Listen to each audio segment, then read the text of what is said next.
me, Hunter. And me, Jade. And this is the Oh My podcast. And... This is episode 16. Theme. Kansas. And Kansas, what is up with your bridges? Seriously, Kansas. Today we are both talking about bridges, but another thing, Kansas, is that I was trying to look up like some sort of creature, some sort of folklore, mythology. Yeah. Something like that with Kansas. And literally, like, nothing came up. It's only, like, ghost story stuff in interesting. Kansas. Yes. So, yeah. So, there's no creatures. There's no creatures in Kansas. No folklore. No folklore. Huh. I really tried.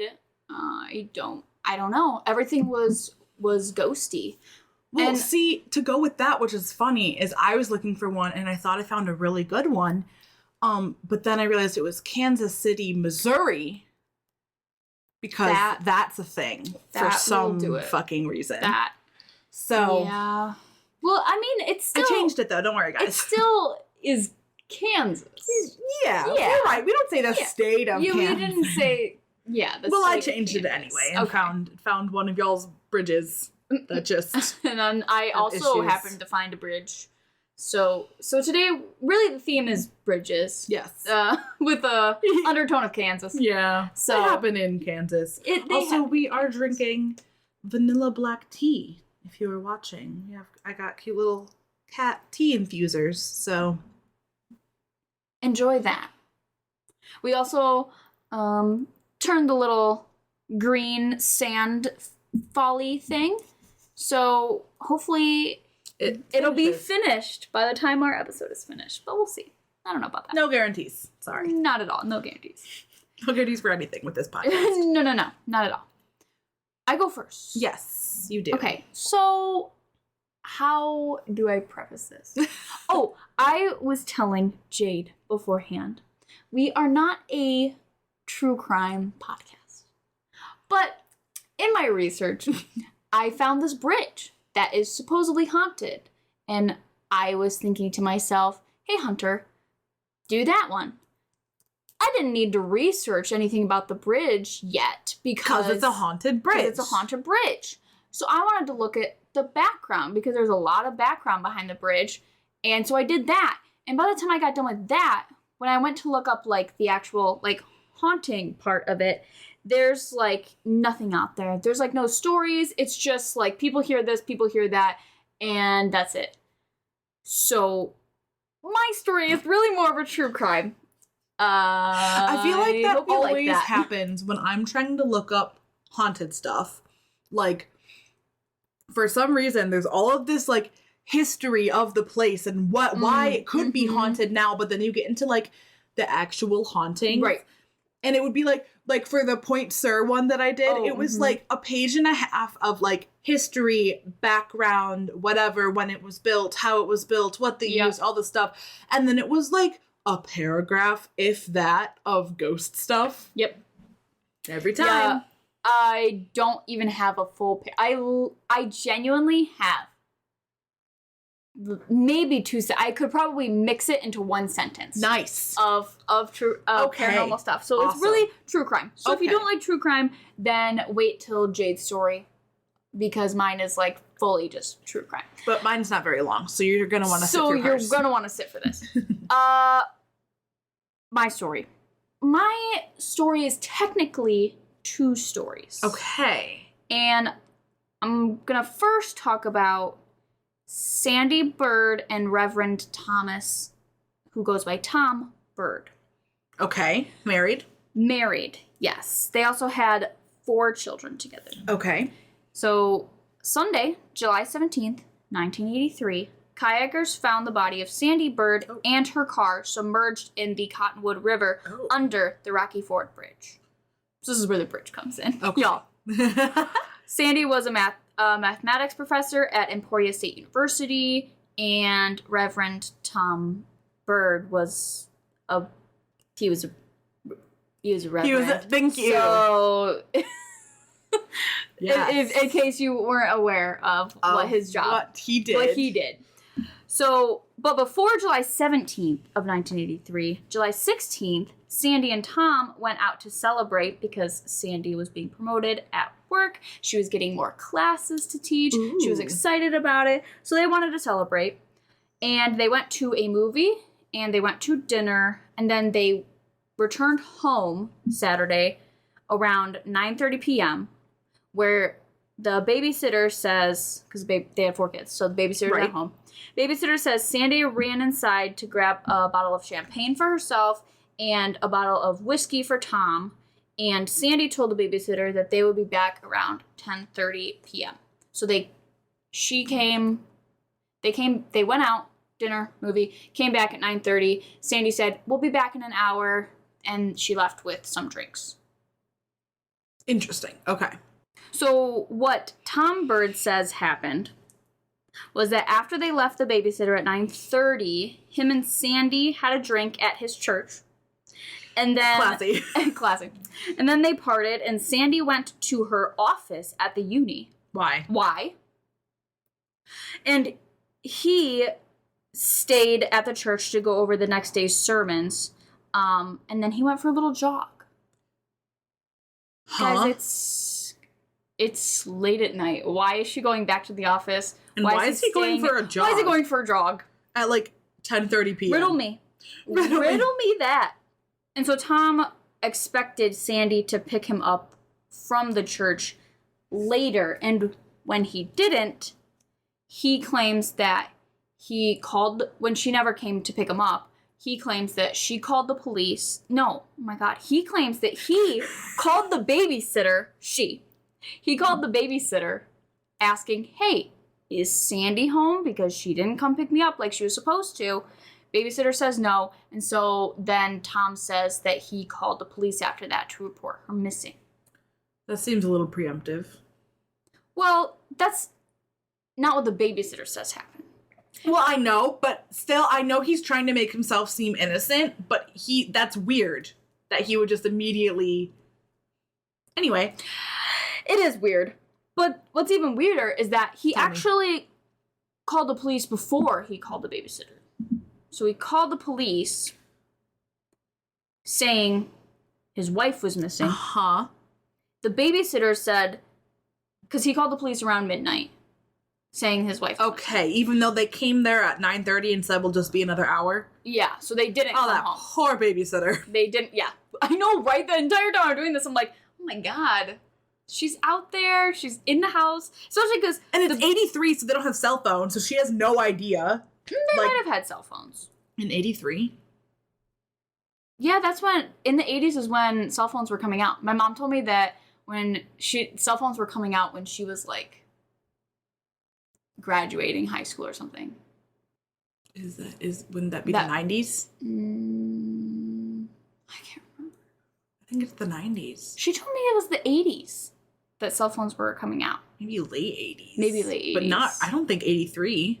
We don't know when cell phones were invented, guys. But I'm pretty sure they were invented in the 80s. Well, whatever. Regardless. Well, yeah, regardless. Whatever. She has no idea what's going on except that they aren't there and it's an hour and a half past when they're supposed to. Well, actually, the babysitter said that he actually called the house around 1 a.m. asking if Sandy was home.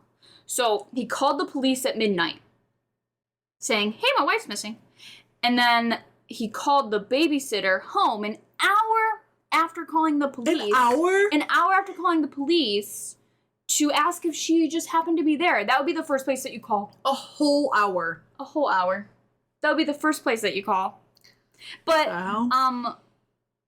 my favorite part about all of that, is that he claims that the babysitter was wrong and that she was just too young and, like, she doesn't know what time. She doesn't know what time it is. What do you mean she's too young? She's 14. She can read the clock. She knows what time it is because you said you were going to be there at 10:30 and she's been counting down the hours until you got home. Every minute until you guys got home. I used to babysit. Thankfully, it was not 4 kids. I used to babysit this one girl.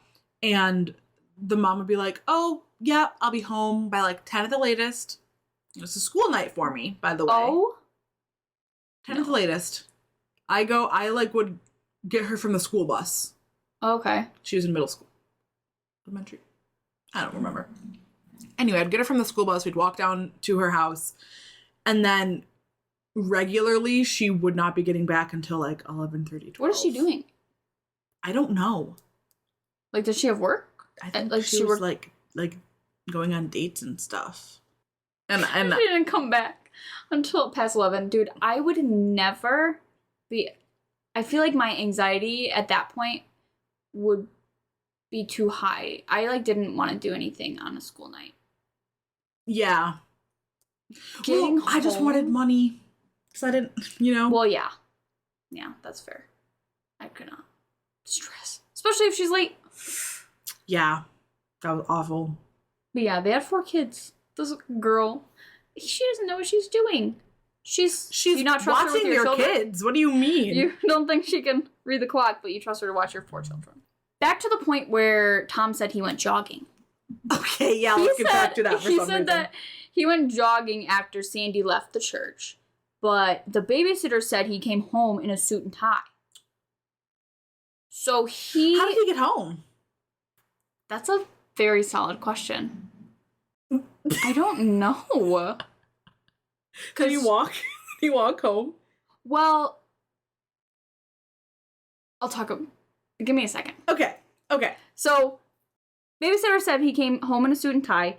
He claims the babysitter was... This is my favorite thing. When asked about, like, him going on a jog and, like, the babysitter saying, you didn't come home in, like, a jogging Did he outfit. say that he ran in his suit and tie? He said, why would I change into the tie after a jog? He just is saying she's wrong. Like, she's imagining things. She doesn't remember. He literally said that she saw me wear a suit and tie most of the time, so she just assumed. Huh? This is the one babysitting job where no one was home until after 1 a.m., and then the next day the wife is murdered. I think she would know what you're wearing. I don't think you can mistake a suit and tie for, like, a jogging attire. I just love that. Why would I change into a tie after a jog? Why would I do that? She's That's wrong. just She's so stupid. Sir, so he claims that his wife was depressed or careless. He doesn't know. And that's why she drove herself into the bridge. Right. And died by drowning. Because he claims it was suicide. Right. But I guess they found a watch, like, under the bridge, like, not near the body. So it could have, like, drifted. Her watch, Sandy's watch, could have drifted over there. But they also said, this is where it gets confusing. So the guy who was on the scene said that he found some blood, like, on the bridge. But they really thought it was suicide, so they didn't collect the evidence. And then by the time they thought to go look, he didn't see the blood there anymore. Because it's a bridge. Yeah. Another thing. I just hate when people immediately assume it's one thing, don't collect what they need to, and then, like, just treat it as the worst case scenario in case it is, so that you have the evidence that's needed in case it ever gets to that. If it doesn't and you don't ever need to process it, cool, but at least you have it in case you do. I don't know what's so, like, all he had to really do is collect a sample and take a picture. It's really, right? Like, what else are you doing? I don't know. Also, the driver's car seat, the driver's seat. The driver's seat of the car was, like, pushed really far back, and Sandy was only 5'1". So... Oh. Okay, well... Also, her body wasn't in the car. It was found near the car. Yeah, it wasn't found in the car. It was found near, like, in the water, but, like, near the car. Like, in front of it. Were the windows down in the car? Or was the doors open? I think the door was open. I think he's claiming that she, like, somehow jumped out in the middle of driving it off the road. What? He literally, he even admits, he does an interview, he even admits that, none of the evidence points to that being an accident. So it's probably. So based on the evidence, it's probably not an accident. Accident. That's weird. A little strange that you'd say that. That's a little strange. So that's what Tom says happened. You know, they went for a drink. They separated. She left. He went for a jog. And didn't change back into his tie, because who does that? Didn't. That would be so weird if he did that.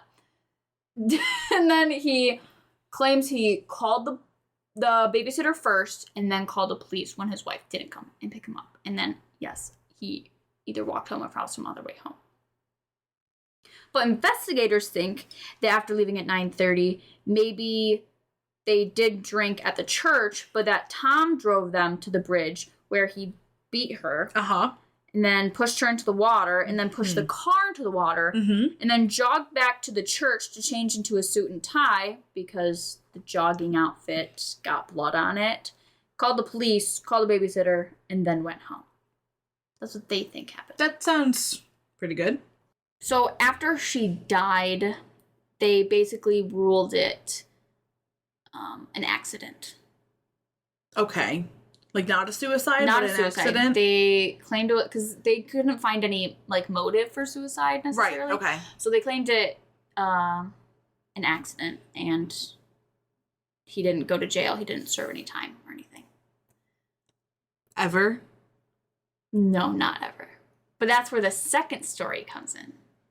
Okay. That's the first story. So the second story I'm going to talk about is about Martin Anderson and Lorna Elridge. Okay. So Martin, who goes by Marty, was born December 8th, 1948 in Kansas. He graduated high school, and then he earned a degree in medical training.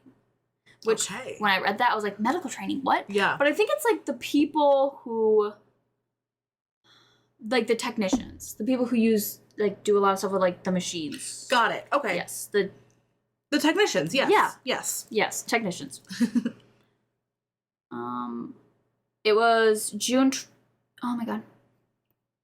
It was June 1973 when Marty married Lorna, and they had 4 daughters ranging from 2.5 to 8 at the time of this thing. So they also had 4 kids. They also had 4 kids, yeah.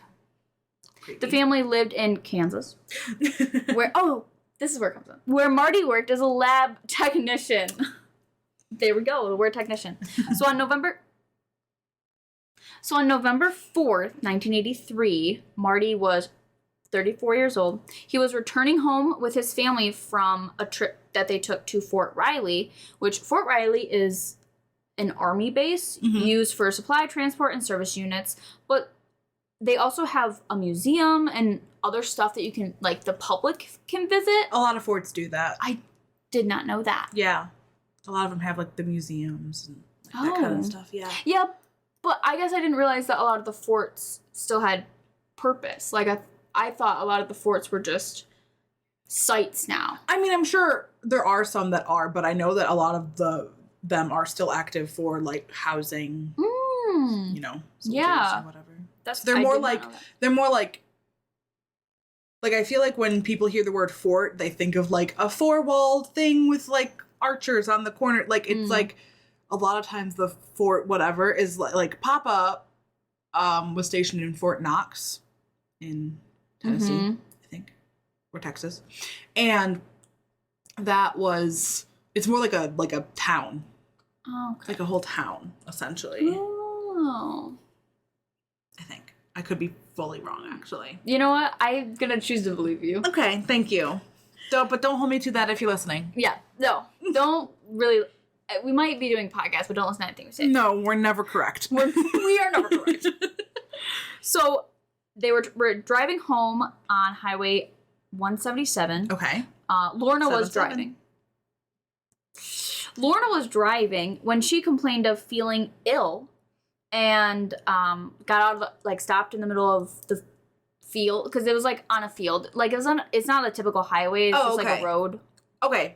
I don't know why it's called Highway 177, but it is. So she's driving, claims she's feeling ill, pulls over. She says she couldn't find the van's keys because she dropped them when she was vomiting, and asked Marty to help look when Marty was shot by a masked person in the fields.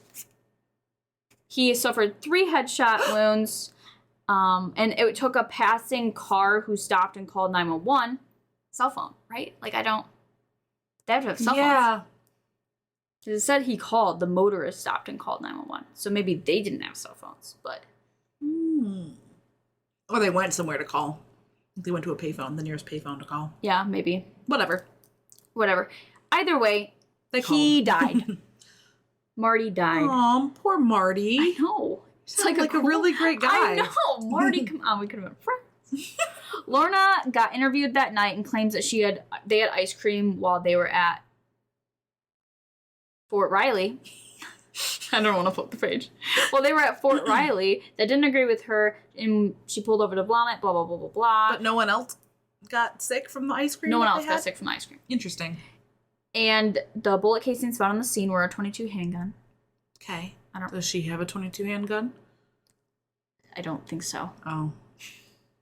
The police found it suspicious because how would this shooter... So many things. How would the shooter know just that a car is going to come and stop conveniently in the middle of this field? Right. And the shooter only shot him 3 times. 3 times. And not her. And the kids were in the car? Yeah. Did they interview the kids? I'm sure they did, but so there's no, I don't know that all of them saw what happened. I don't think many of them were like, oh, let's watch mom and dad out there. You know, they're like, that's kids, really they're probably similar to the one where, the mom. Yeah. Okay. It is. I like that you know exactly what I was going to say. I do. Yep. Anyway. So they wanted to look into Lorna because, like we said, what? Because, Because, hey, I can't find the keys, I dropped them. Can you get out and help me? So the police were suspicious of Lorna, and they wanted to look into her, and they found that she had a long string of extramarital affairs while husbands were at work. Interesting. And they eventually talked to her hairdresser. Why? Don't know. They talked to her hairdresser, Dan Carter. Okay. Who pretty much immediately confessed to acting as a go-between with her and a Mississippi hitman. He didn't want to get caught. He's like, Dan Carver said that Lorna gave him money, which he gave to someone named Gregory Curry, who then gave it to the masked assailant. And eventually the police found love letters sent to Lorna. From Reverend Tom. The Tom in the other story I said. Yeah. So that's how they're connected. So they were basically lovers. Lorna and not Marty, and Tom and not Sandy. So they killed their spouses to be with each other. Yeah. Which is weird considering how all this ends. Okay. But Dan and Gregory pleaded guilty to criminal solicitation in Marty's death. What did that get them? I don't know. It didn't. So the police found love letters between Lorna and Reverend Tom, and Lorna confessed that her and Tom carried out the murder of her husband and also accused Tom of murdering his wife. So it wasn't until this happened 4 months later that they started questioning things? That they were like, okay, well maybe let's go back to Tom. And so they did, and he was charged with first-degree murder of his wife. Thank God. So he did do time, but it wasn't until after. And Lorna, no, we're not going to go to Lorna yet. So he did do time. He was for connection to Marty's murder, because they found love letters talking about how they're gonna kill each other's. Got it. Okay. Yep. He was sentenced to 2.5 to 7 years on criminal solicitation charge. So I'm assuming that Dan and Gregory were also charged similar charges, and then convicted of first-degree murder of his wife. And I can't remember how long he spent in prison, but he married a school teacher in prison, a prison school teacher. Married her. Her name was Terry, and he was paroled in June of 2004 and released from parole in 2006, and went to live on with his wife. How could you marry a man who killed his wife? For another woman. Nonetheless. Not that it matters, but also for another woman. At that point, it's I'd be like, hey, so I know what you did before. Yeah. But could you, like, if you find someone else, can you just, like, tell me? Yeah, we could just, like, get a divorce. Like, divorce. Like, I want to live. Yeah, like, I would rather live and be divorced than die. Whatever happened with that. Yeah, no, that's... Lorna pleaded guilty in November. I don't know why it took this long. But it wasn't until November 88 where Lorna was charged with second-degree murder in her husband's death. There could have been a lot of, like, mistrials or, like, having to redo. And I'm sure. Whatever. That's why I figured. I was like, I don't know why. Plus, it also takes a billion years anyway. This was 5 years after it happened. So it's not really, like, that long. Right. In terms of, like, court stuff. But, yeah. And she was sentenced to 15 years to life. This is where I'm confused because it says she was already serving prison sentences for her... Oh, she was serving prison sentences for her involvement in killing her husband. But she wasn't charged. I'm confused. Well, before you're charged, unless you're out on bond, you're kept in prison until your court proceedings and until you have been... That's fair. So, like, so she would have been... But she was charged with she was also charged with criminal solicitation.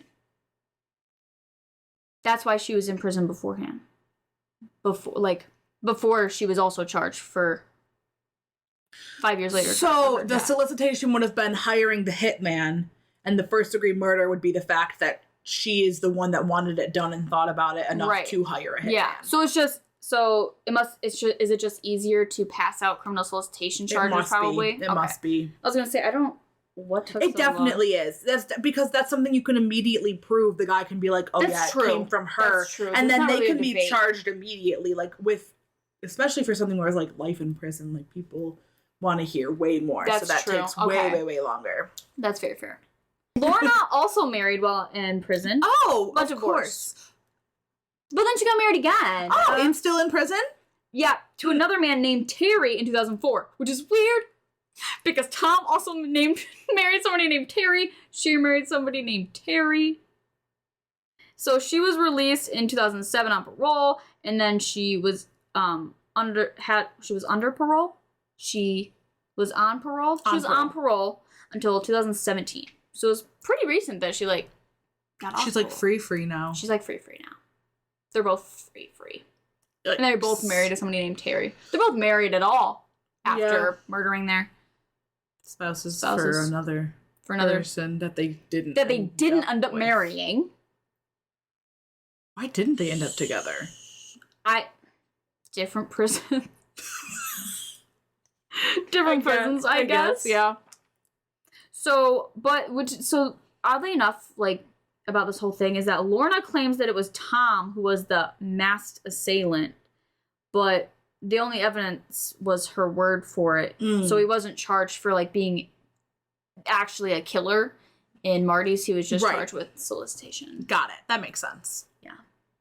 So the actual haunting part, here we go. Are you guys ready? I'm ready. It's pretty intense. I literally wrote in my notes the actual ghost part. People have claimed to hear, I'll drag it out. Okay. People have claimed to hear, with their ears, they hear them. A woman, not multiple women, just a woman. I don't know, one probably, just one woman. One man. And this woman was screaming. So this would be a ghost Sandy? Screaming. At the bridge. They call it Bird Bridge because her last name was Bird. Well, that's also naming it after him. Yeah, so that's not really. It could have been it should have been Sandy Bridge. Yeah, so they named it Bird Bridge. Don't like that. So not only did they hear a woman screaming, but they also sometimes see her ghost walking to shore from the water. Oh, but she didn't actually do that in real life. She didn't. She was dead. So, okay. There's also a film based off of the crimes. Really? Yeah, called Murder Ordained, but I did not watch it. It's not it's not the same names. They use different names. Right. But I think they just follow the story. Yeah. That's interesting. So, okay, wait. I need to go back for a second. So, they determined that Sandy died from an accident the first time. The first time. And did they not do an autopsy on her? They didn't the first time, no, because it was an accident. At all? At all. They didn't. Okay. Got it. But after they went back... They had to exhume the body? Yes, they exhumed her body, and they went back and they found blunt force trauma to the head. Okay, well. And... Which is... So they found blunt force trauma to the head, but they also claimed that she died from, like, a blow to the back. Like her hitting the water. Oh, yeah. Oh. How high is this bridge? It doesn't look very high, but that's what they say. I mean, she could have hit her... No, her car wouldn't be in there already, by saying. He could have hit her. Yeah. With the car? We don't know. We don't know. To this day, he still claims his innocence. God. But Lorna's like, nah, I definitely was involved in my husband's murder. Yeah, we know. Yeah, we're very aware of that. But yeah, he's still, oh my God, I was reading this article where the person did an interview with him, and he's talking about, not only is he like, why would I change after a job? Other than those stupid comments, he'd also say things like, which honestly, now that I'm like saying it out loud, it makes sense because he was a reverend. But he would say things about how freedom isn't about a reality. Freedom is all about mindset. And if you're free in your mind, and I'm like, dude, shut up. I forgot your wife. Just stop. I forgot he's a reverend. Literally, Yep. Uh-huh. That's not very godly. It's my guy. No, isn't it one of the? It is one of the 10 Commandments. Thou shalt not kill, and thou shalt not commit adultery. So he's committing 2 sins. Great reverend. Really cool. So anyway, stand-up guy Tom. You know who the real stand-up guy is? Marty. Mm-hmm. Poor Marty. Marty's dead. The poor kids too. Seriously. Oh, I think I don't know about the other I don't know about his other kids, but Tom's oldest, like, claims that he's innocent and believes him and is, like, stuck by her father. She was 8 at the time. Damn. Yeah. That's really hard. It is. Well, because she was probably, like, groomed in a not that kind of way, but since she was that age, that he was probably always like, no, I didn't do it. They set me up. And also he was a reverend, so they grew up with like the faith and yada yada yada. So she probably can't imagine that her father could ever do that. Right. That's not in their morals and their values. Right. So. But yeah, so the haunting part was that they hear her screaming and they see her. But the whole story is other stuff. What's funny is mine is even shorter than that, my whole thing. Shorter than my one sentence story? I don't think anything could be shorter than that. It's quite short. We're at 40 plus minutes, so we're good. Well, we also stopped for a second to go look at the cats. Whatever. So, what do you have for us? I am bringing to you Theorosa's Bridge. Theorosa. Yeah. I really like that. I do really like that. Yeah. So this bridge is in Wichita, Kansas. And this is like I'm background and then we'll get to the ghost stuff. But the background isn't like the origin of why it's called this is not fully known. And it's like folklore in the sense that there are many different versions of it. You'll see. Okay. So, in one version, there was a baby whose name was Theorosa, and she was the youngest of a family of settlers who was like going in that region as they were expanding out to the west. And the wagon was attacked sometime in the 19th century, and the baby was kidnapped. Baby Theorosa was kidnapped. They don't know what happened to her. And so people claim that they can see her mother the mother of baby Theorosa, wandering the bridge that it had happened, like still looking for her. So people see her like ghostly. That's really sad. Yeah, it is really sad. In another one, another version, there is a woman who was forced to have a child she didn't want. And so she threw her over the bridge. Oh, God. That's not right. I don't know where I thought it was going, but that is not the direction. Oh, yeah, no. So she just threw her over the bridge. And so people can see the... People don't see it, but they can hear the baby and the mother crying. Oh, interesting. Yeah. But in another... You just have given the baby away? Like, hey, I don't want this baby. Yeah, but I think it was like she was being forced to keep it also. Like, keep it to have, and then, like, keep it to keep it. Keep it to have. Yes. Okay, another version is that a young native girl named Theorosa had a child with a married settler. Oh. And forbidden romance. And threw herself and the baby over the bridge. Okay. Well, I don't know why I don't expect this to turn dark. Like, I know that they're supposed to be dead. Yes. But every time I'm like enthralled in the short story that we have, and then I rip it away. You rip it away. Yeah. Every time. Yeah. I was all about the forbidden romance, and then she died. Okay, so she committed suicide. Yep. Her baby and she killed her baby. This one very much reminds me of certain iterations of La Llorona. Okay. If you remember. Yes. Which is interesting because in one of the articles that I read, that's where people speculate that origin comes from. Is like as people were. You think? Yeah, that's what some people think. Which is, I was like, ooh, I thought about. I had already written that down too, and then it was in a later article that I read that, and I was like, ooh. Okay, so with this one, people say that if you listen carefully while you're on the bridge, you're like really quiet, you can still hear, the girl, in this one, that's the mom is Theorosa. Oh, okay. You can still hear her, like, wandering the banks for her, like, ghost child, basically. Oh, okay. And then the most morbid one. Those other ones weren't morbid? No. Okay. I mean, yes. Yes. Just but, like, this is the most. So there was a family that consisted of mainly... this is awful, of mainly blonde-haired, blue-eyed people. Okay. And they had a daughter that ended up having brown hair and brown eyes. And so the dad was convinced that the mom was having an affair with the neighbor and that wasn't actually his kid, so he drowned her under the bridge. Which one, the wife or the kid? The kid.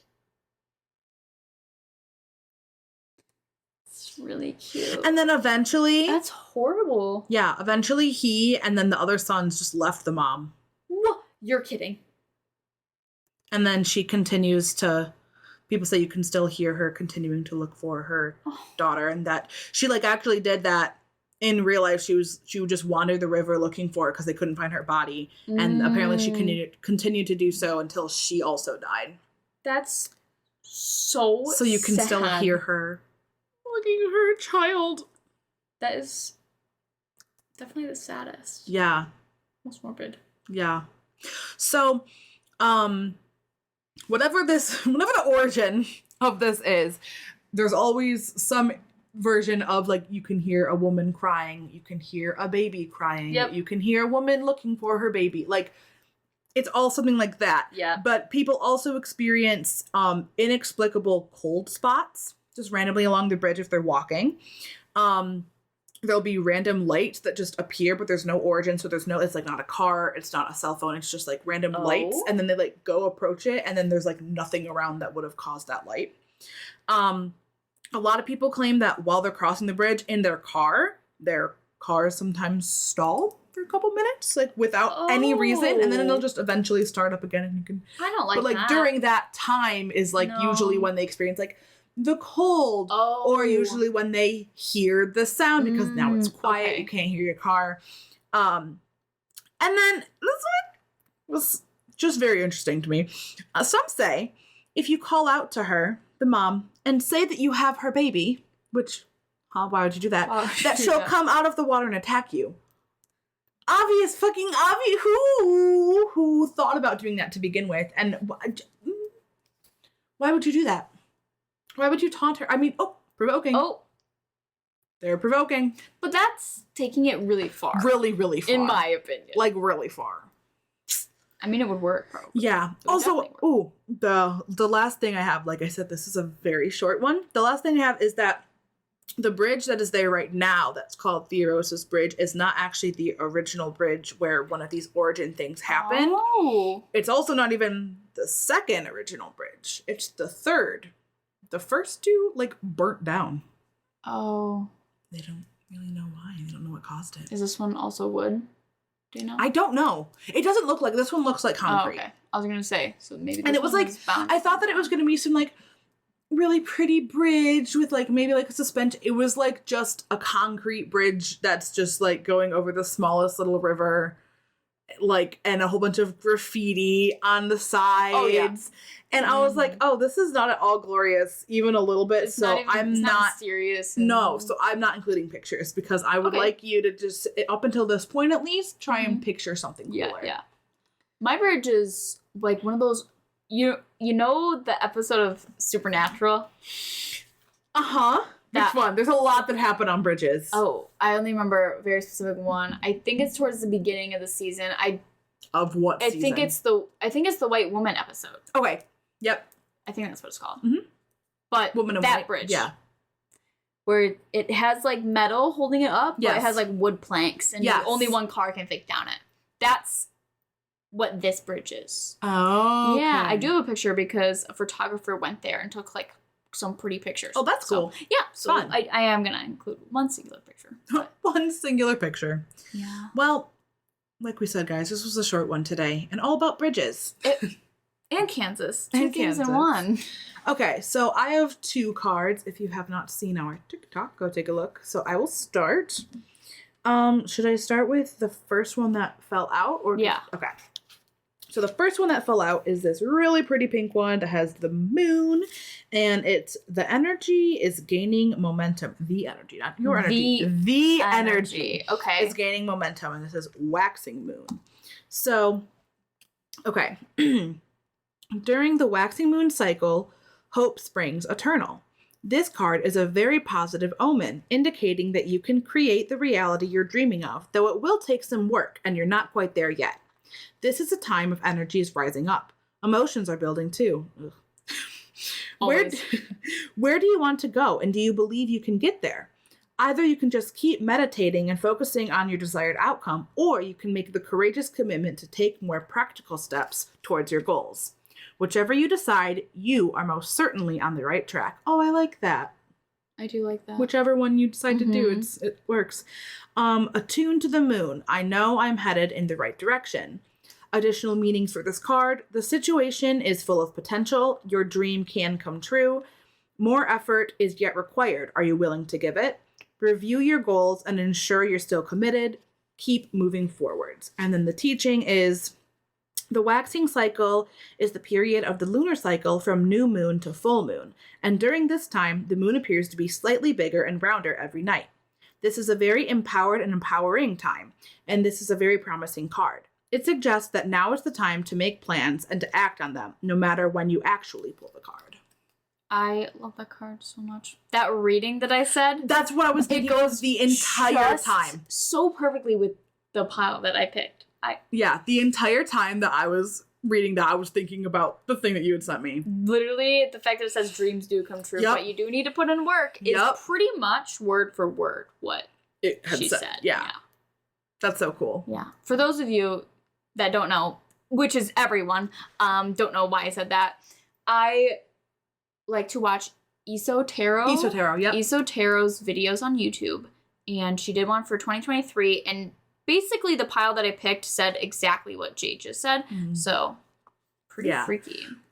I also, the Gem Goddess is another one that I watched. They're good friends, I'm pretty sure. Oh. Yeah. Then I'll have to check. They've hung out together and stuff. Oh, that's very cute. Yeah. Supportive. I really, really like her. Anyway. So the card I pulled was the Hawk and Thistle upside down. Number, I don't remember what number this is. Let me think. It's XLIV. So number 44, the Hawk and Thistle. 44? Yes, I know. Meaning, Graceful persistence. The hawk is a keen and vigilant observer, so much so that watchful and hawk-eyed have become synonyms. An apex predator, the hawk glides gracefully on the wind, its sharp talons ever at the ready. The thistle can thrive in a variety of environments, from verdant hills to rocky shores. Its spiked, stinging leaves protect its radiant flower, which perches like a crown upon its stem. Upside down, in the reverse, means external pressures have weakened your resolve. Remember your worth and guard it closely. Am I too easily influenced by my environment, and how can I thrive in a difficult situation? I like that one. That's really cute. I like that. Oh, that's Remember really your cute. worth and guide it closely. Guard it. Guard it. And let it guide you. And let it guide you. Okay. Then the second one from the Moonology deck is Luck is on your side. This is New Moon in Sagittarius. And that's you. That is what I like to hear. Luck is on my side. And that's you. That's Bella. That's Jenna. True. That's... Do we have anyone else that's December? I have a lot of people in my November. family that's December, but... I think that's it for friends. Yeah. It's a crazy amount of friends. It is. Okay. Luck is on your side. Oh, really? New Moon in Sagittarius. Whatever is coming your way, it looks set to put a smile on your face. The New Moon in Sagittarius can mark the restart of fun after a period of feeling low. The energy is adventurous and even willing to take a few risks, but be careful you don't bet the farm on something here, as the Wheel of Fortune is still spinning. This card is about exploring life metaphorically, by exchanging big ideas with others, or just thinking about your own philosophies. Perhaps it's time to change your mind about something important. It can also signal that a trip away is coming up, if that's something you're working to achieve. But the overall message of this card is that whatever happens next will be some sort of gift, even if it simply means widening your worldview. Attune to the moon. Count your blessings, literally. Write them down or say them out loud. So, have a little gratitude journal. Yeah. Additional meanings for the card. You need to laugh more. This is a wonderful time to start a course of study or teaching. Don't be narrow-minded. And start a week of gratitude practice. Okay. The teaching. Sagittarius is the sign of fun, travel, exploration, and the great cosmic quest. It's the sign of big ideas. Its energy is expansive, upbeat, lucky, and divine. The new moon in Sagittarius exudes all this, as does this card whenever you draw it. Nothing is set in stone with Sagittarius, and an optimistic energy could attract all manner of good things if you tap into the energy by expecting the best. I like that. So manifest. Manifesting. Yeah. Very cute. I liked those cards. All good cards. Yeah. And all have pink, purpley hues to them. You can find us at Twitter, Facebook, Tumblr, Instagram, TikTok, Reddit, YouTube. Yeah. I think that's about it. I think that is it. Usually _pod or _pod or podcast. WLG.pod. Just something like that. And if you want to see us pull the cards that we just read, go to our TikTok. Yeah. They're really funny, guys. And I'm not just saying that because I think we're hilarious. They're really funny. But we do think we're hilarious. But we are hilarious. So. But that's it. Peace out.